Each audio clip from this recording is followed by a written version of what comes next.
Hey, Magic fans, welcome back. This is your captain speaking here on Capnclydes MTG. Today, we're on to the hot topic. That's right. Are there Pauper cards in MH3? I bet there are. So we're going to talk about the 5 number 1 cards to impact Pauper, in my opinion, and talk about some very sweet actions going on in Pauper because these cards, they're coming in hot. So hot. So, yeah. Don't forget, comment, like, subscribe. Hit this little button over here that says subscribe. Hit it. Hit it. We get to 1,000 subscribers. We're going to have a giveaway video and somebody's going to get lucky, win some free stuff. Can't cuss in the first 30 seconds of the video. Or I'll get demonetized again. And we're a strong talking to, which clearly works.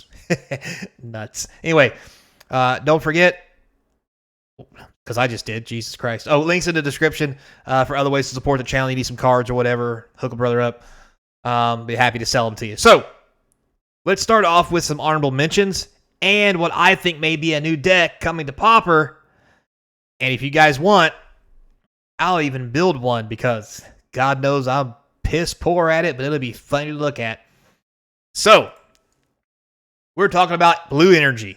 So, yes, I know this is blue, but it's not energy. However, this is an amazing blue removal spell that may see Pauper play. It's a blue and 1. It has flash and enchants a creature. That creature becomes a 1/1 doofus, and that's it.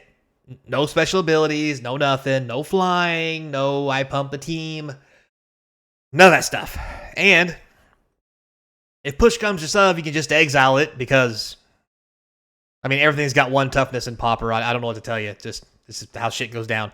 But anyway, yeah, this may be the start of some really good blue decks, and this may be the first decent blue removal that the format sees in Pauper. Now, with that said, we talked about energy. Look at this bad boy. We have 1 blue, tune the narrative, draw a card, gain 2 energy. This almost made my modern top 5 list. It didn't because there's just other cards that do so much more. But if an energy deck comes out of modern, this is going to be house on a turn 1 play. Turn 1, some form of blue producer. I would say island, but it's probably going to be a dual land. Anyway, draw a card, get 2 energy. The energy stockpile has started. We're off to the races. In Pauper, this is a common even better. So, yeah, we're going to dive deep into how energy works, and I'll try my best next weekend to make you guys an energy deck for Pauper, and then you real players out there can tell me how dumb I am and fix it. So, also coming in hot with the energy for blue is a new energy counterspell. A blue and 1, you get 2 energy. For every energy you spend, they have to pay 1 colorless. Why is this good and not just the normal, hey, your opponent has to pay 2? Because if you have excess energy, you can pay excess energy, and they will actually counter the spell. Instead of just always being 2, it could be more. Also, if they tap out, you could make it 1 and save an energy for something else. Like, I don't know, make a blue-red deck that has energy that you just blow stuff up in the face. Like, there's things that happen in the stuff. So, really inspired to see how broken of an energy deck we can make and what kind of silly shenanigans will come out of this just honestly piss-poor choice and probably bad life decisions. Just going to put that out there. All right, so now, moving on to the best 5 cards in Pauper. Here we go, coming in hot at number 5. We have Wither and Bloom. Why is it important? Well, this might be a good enough removal spell to make it in the format. It's only -3/-3, which is normally good enough to kill anything in the format. It's a black and 1. It is an instant, so it's pretty good. But the ability to for a black and 1 to exile from your graveyard and put a +1/+1 counter on a creature you control might be good enough to make this see play, because like I mentioned before, most toughness in the format are 1s. So if you have a giant 1/1 butt fight going on, it's going to be Trade City. Whoever got the most removal first wins, unless you draw a creature and then make it a 2/2. Now you're bigger than their 1/1. I know we're dealing with hard math and big numbers, but this is Pauper we're talking about, so do with it what you will. This and that purpose, this card, and for that purpose of making your stuff bigger while removing cards on their side, may be good enough for this to start seeing play, depending how the format changes and what becomes popular. Because who knows? I mean, I've seen weirder shit in Pauper. I'm gonna be honest with you. All right, coming in at number 4, Sarpardian Simulacrum. I can't say this word. Jesus Christ. Too much caffeine in my system to try to pronounce this stuff. This is another 1 red, 1/1 hasty boy with the exit of Monastery Swiftspear. This is another good replacement. The best thing about this, it's an artifact. You can use sacrifice artifact abilities and off of this along with creatures to get other things happening. And worst case scenario, if this is on the field and your opponent lays something bigger than it, if you get the 4 mana, you could sack it to deal 4 damage to another creature. That kills literally almost everything in Pauper. Like, nothing else is going on in Pauper that's got bigger toughness on the butt than 4, as far as I know. At least not that I've seen. So 1 red, early beats, late game removal. Multi-purpose cards with dual effects like this are going to be huge. Previously, there were cards like this that did this, but then later you could sack them to draw a card. Having a removal spell on the board, way better. Way, way better. Because it's going to make them deal with this card.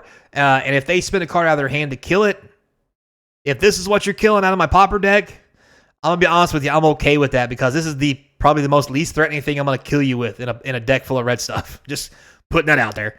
So, yeah. Moving on to number 3, we have Gravedig.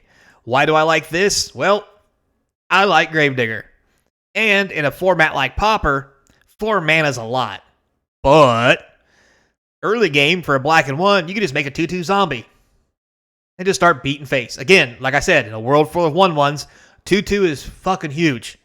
Also, late game, God forbid, you have 4 mana, you can make a 2/2 and pick up a card that's a creature from your graveyard, put it in your hand, and it's really game on then.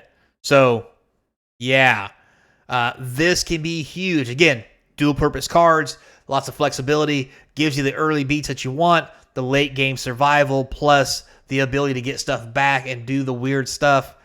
Seems really good to me, especially in black. Not a lot of cards have this ability in black to do this.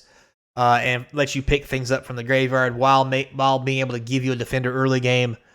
Lots of options here. Seems like a real good card.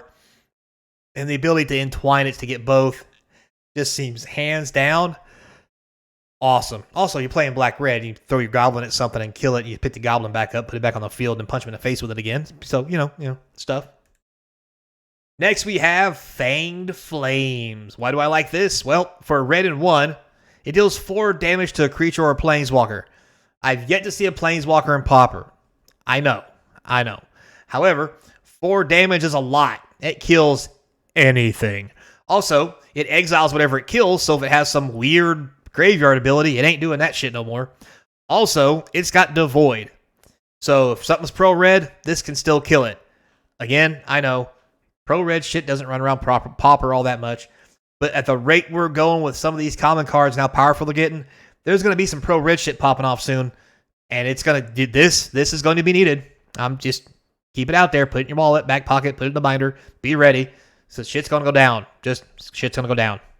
So, what could be the number 1 card for Pauper that's going to, in my opinion, break the format? Well, how about some fetch lands for Pauper? That's right. So the entire fetch land cycle of Modern Horizons 3 is going to be huge. Yes, it taps for a colorless. Oh no, I don't have a mana color source. Early game, late game, mid game, if you need the mana, you can play it and get the mana. Later, when you don't need it, you can sacrifice it to get one of the 3 mana types, basic lands, out of your deck. So, it can mana fix. It can deck thin.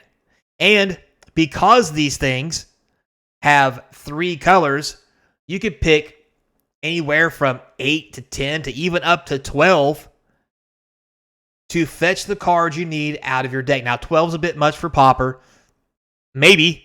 I mean, that gives you 8 actual lands. But hey, if you're going to use all 12 of these and you're just going to fetch the lands you need out of your deck, I mean, because in late game, if you draw it and you are playing 3 colors, you can just cycle it. That's asking a lot. 3 colors in Pauper. I know. But I don't see why every Pauper deck won't run 4 of these. I mean, you can thin your deck, get the land that you want. It's just absurd. And if you don't have time to thin immediately, you can tap it for mana to cast something. If it's the first turn of the game and you don't have a 1-drop, I'm going to get colored mana. Next turn, I've got another fetch land, but I got something to cast. I won't fetch yet. I'll just cast my thing. The next turn, damn, I drew another land. I'm getting kind of land flooded. Let me lay another land, tap, lay my 2-cost guy, fetch another time, get more land out of my deck. These things just open up Pauper to a whole new realm of ability. Pauper, they said Pauper before was the cheap version of Legacy and Vintage. This really brings it to light that it's going to be that. I mean, the only thing you're not doing is fetching dual lands. I mean, for the love of all that is holy. We have arrived. We've arrived. So, yeah. This is the number 1 card. Get the foils up while you can, especially you Pauper players out there, because they're going to be sweet, because the Commander guys are going to be scooping these bad boys up. You have right on that. You don't think they are? You don't know them guys very well. So, that's what I think about Pauper. I think it's in a cool place right now, and it's about to get wild out there. So, until next time, be kind, and I hope to see you across from the game table. I'm going to go make that energy deck. At least try to, and just embarrass myself and let you guys fix it later. So, later.